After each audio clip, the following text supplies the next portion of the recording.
If a man asked you to choose between him and tiramisu, what would you choose? Tiramisu. Men come and go. Food stays forever.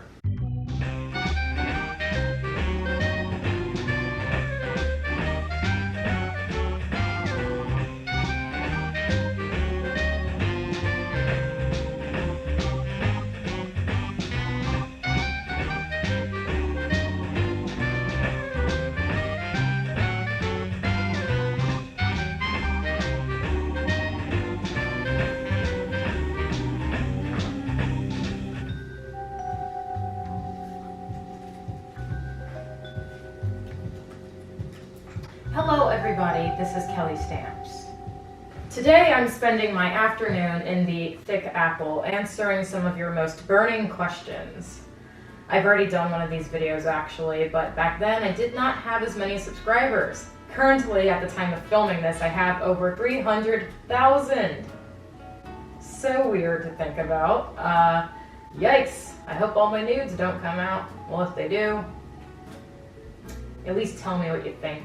Rate it on a scale of 1 to 10. So I asked for the Stampede, hello, to submit questions via Instagram. So let's start with the first question here. Googly Owl asks, has anything changed significantly since your YouTube stardom? Oh, has it? I have a list of things that have changed significantly since my YouTube stardom, written here on my Muji notepad. People try to get very close to me. Not physically, I mean that has happened a couple of times, but I mean in terms of friendships. People who might have friend zoned me in the past, some old ghosts of hookups past, some acquaintances, not bad people, just people who made it very clear that they were not interested in me or interested in my time or being my friend, now suddenly want everything out of me. Double texting, triple texting, quadruple texting, quintuple texting. Is six sextuple? I think it's sextuple. Whatever. They're blowing up my phone. I mean, I normally only get text messages from T-Mobile saying my bill is due, so that's kind of cool that people actually want to hit up my phone now, but it's not the type of attention that I want. Hinata Hanataman asks, how much do you make a month? Okay, I don't care. So I'm gonna open up my analytics right now. Yikes, okay. My CPM is low right now. July, so far for July, for example, right now, July 1st through July 12th, which was yesterday, I so far have made $4,587.85. That is just for the first 12 days of the month. Now let's go to June. I'm going to show you what I get in a month these days. June, it says June 1st through 30th. My revenue, it says estimated revenue. It always is off by like maximum $3 or something, which in this case it was. The final amount that I earned, which is being deposited in my account next week, is $9,040.23.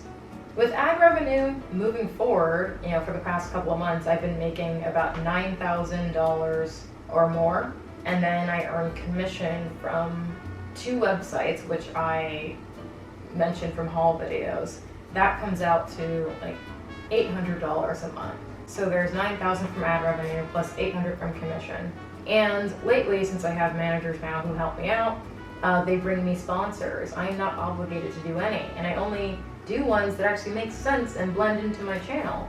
Sponsors pay, on average, people with my channel size anywhere between like $3,000 to $10,000. If you do the math, I'm making over $15,000 like minimum lately, which is just like my brain cannot compute. It's like so I just live like I'm still broke because that's just the way to go. Next question is from Lauren H. Massey. Do you want to have baby stamps one day? Absolutely not. I love traveling and doing whatever I want when I want. I'm not losing that freedom. I'm not losing that freedom. People try to make folks like myself feel bad about it. But you know what they say? Misery loves company. Parents want child-free people to feel bad so that they can suffer also with them. Bottom line, you can drop your kids off at my apartment, literally. If you ever want me to like babysit your kids, I will give you my address. I will entertain them, I will take them shopping, I will take them to Disneyland. But you best believe I'm not pushing anything out of my envelope. Next question from Nimer.Nur. How do we achieve world peace? Until we get visited by aliens and encounter a new foe other than ourselves, we will never achieve world peace. Lily.Loose. Hey Lily. She asks, thoughts on sustainability? Let's see. Let me eat some tiramisu first, because these are one of those questions that's gonna get me canceled. Okay, hold on. Let me just coat the throat. I buy a lot of things from sustainable brands, off camera. But on YouTube, I receive a lot of non-sustainably made cute things from, companies that want me to post it as PR. I've spent maybe $6,000 at reformation in my lifetime.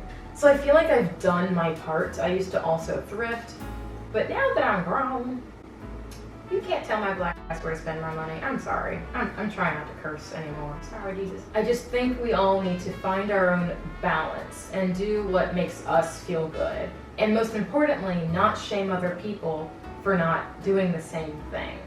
Because being able to shop sustainably and ethically is a luxury. And that is something that a lot of disgruntled young teenagers with their parents' credit cards don't understand. Once you start paying rent and bills, you don't have time to be thinking about that. In a perfect world, we would all shop sustainably and ethically.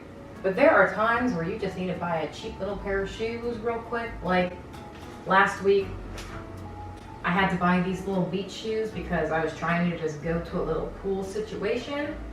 And by the way, these were $10 from Zara. And they make me feel real comfy. I wasn't thinking about it. I just quickly said I need something between a loafer and a sneaker that is comfortable and breathable. Espadrille. But anyway, I bought this shoe and I told my Instagram followers, the Stampede, the Instagram followers, I said, hey guys, just letting y'all know I'm having a great day today. I'm going to a pool and I bought myself some espadrilles from Zara that were $10. Y'all should get the same ones because they make me feel good. This was not PR, I just said that. And unfortunately, as always, anything I say somehow triggers some people. I'll just give you an example. So I'm blocking out the name because I will never use my powers for bad. I will never tell the Stampede to go bully anybody, ever. So we're gonna keep her anonymous, or him. Blank says, girl, Zara ain't good for the environment. By the way, this is underneath my video post where I was dancing in public, which has absolutely nothing to do with this. Just enjoy the damn video. Okay, sorry. Girl, Zara ain't good for the environment. Neither is H&M, Forever 21, or any other fast fashion brands. Please don't encourage people to shop there. The garments may be cheap, but the negative impact is enormous. Dangerous working environment, unfair pay, workplace harassment, depletion of natural resources, and chemical pollution, to name a few. They always throw this in though. I love you and your channel. This is not meant as an attack. I had time, so of course I responded. I said, girl, I'm assuming your drawers, your socks, your pajamas, the air you breathe, the phone you're texting this on is all sustainably made, right? I hate to break it to you, but most of these eco-friendly brands still exploit workers and have malpractice. Can confirm. I worked at a major one in LA. How about this? Please drop a sustainable shoe brand that's sustainable and ethical, that is not expensive, meaning under $20. I'll wait. What I want you to take away from this is that you can buy sustainably made clothing, but there's no guarantee it was ethically made. There is not enough data on these websites to actually prove that everything is truly what it says. You know, they can fool you with their cute marketing to show like the actual retail price versus the markup. And you know, we like imagery. It's like the user experience. And I'm somebody who's working really hard to make money, and I have a very specific wardrobe taste. I'm not gonna find a tweed dress with pearls on it in a thrift store. I'm just not going to. When I do need denim, I do go to Reformation or I try to thrift, because you can always thrift denim easily. But you can't expect yourself to shop sustainably all the time. There's always conflict, conflict, conflict. In conclusion, being fake woke and shaming other people for not shopping sustainably is not the way to enact change.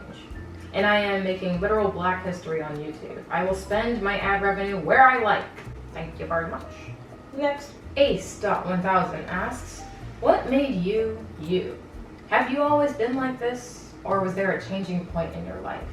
In terms of personality, I have my dad to thank. He sadly passed away 3 days ago.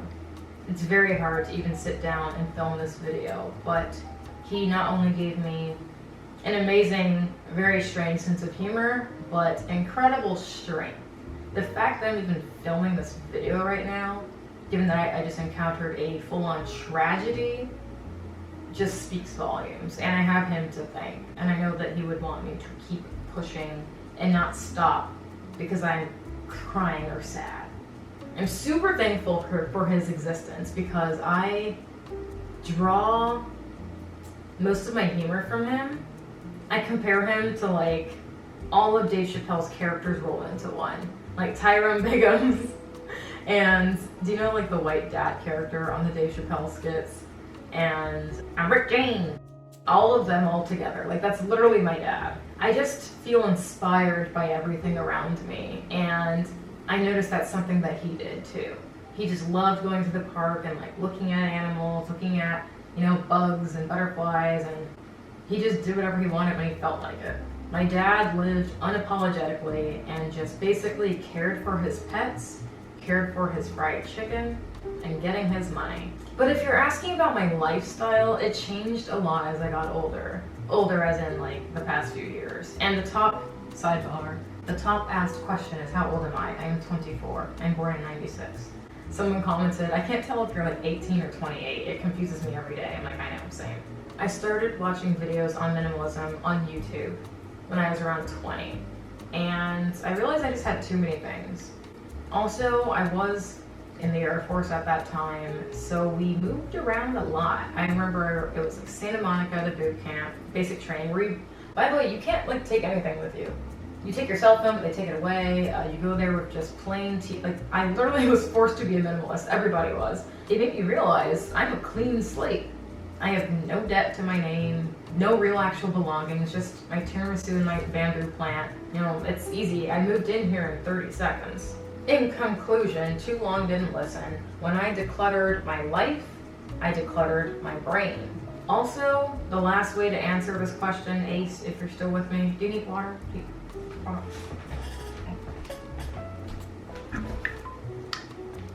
Okay. Also, what made me me is just probably doing gymnastics for so long and ice skating. I am very disciplined. I don't really talk about my teenage years just because there's not much to talk about. I just went to school and went to gymnastics. That's it. I was very serious about it. Hi y'all, if you're watching, one of my gymnastics friends or old competitors. Hey, how y'all doing? Yeah, we trained a lot. Some people trained 30 hours a week. I was there only maybe 24, 25 hours a week, which isn't a lot, but still, that's a lot. On top of homework and studying for finals and everything. So my whole life has been, you know, being disciplined by Russians. What is a common misconception about you? Nellie asks. A common misconception is that I am an extrovert. I am not. I'm just really good at making YouTube videos in the privacy of my bedroom. A lot of people think in the comment section, because I performed K-pop in public, that I am extroverted. I literally just wanted a different scenery. Lee is legendary asks, what's been your biggest struggle since becoming an influencer? Well, it would be silly to say I have any struggles. I mentioned I feel very blessed to do what I do, and It's amazing that the internet exists and I can make a living working part-time. It's incredible. The only struggle has been with making genuine friends and contacts. I don't really trust people anyway. I just kind of like hang out with my same 3 friends since childhood, since college. Isabella, hi. Nija, hi. Ooh, hi. Someone just texted me. It's probably one of those 2 I just mentioned. See, they know me so well. Next question. This is from avbath03. What is your favorite part of being a YouTuber as opposed to previous jobs you've had? Ooh, just walking through the park in the morning. I like to start my day around 11. These other jobs, they wanted me to be getting out of bed and on the subway by 8 to get there by 9. Bold of you to assume I would even get there on time. I run on CPT. This video is probably so long. I hope you've shifted seats or something or drank some water. Here, have some tiramisu. Here, eat up, eat up. Are you okay? From Joanna Borland. Are you happy being single? I am, but I'm also at the point where I'm bored. So I've been celibate for a very long time now, and it's wonderful to cleanse. You know, I compare being actually single, like single and untouched, like doing a new diet. You know, it's good to just purge out the toxins and reset your stomach, but you're still hungry for something, right? Thank y'all for watching. There were a lot more questions, but this video would go on for 10 hours, and my mouth is dry. I need to moisturize. Hold on. Hopefully this answered some of your most burning questions, and thanks for watching my content. It's very helpful right now, especially since, you know, my dad passed away. I was very upset, very angry, and I just love that I have this platform to share my weird personality on, and I know that he would be very proud of me. Thanks for that. I appreciate it. I feel less alone right now, if that makes sense. Like, I am alone, but I'm not, because I have my following, and you guys on Instagram were very sweet to tell me I'm in your prayers and whatnot. Thank you. I'll be fine. I am made of steel and lots of tiramisu and cocoa powder. Thank you all for watching.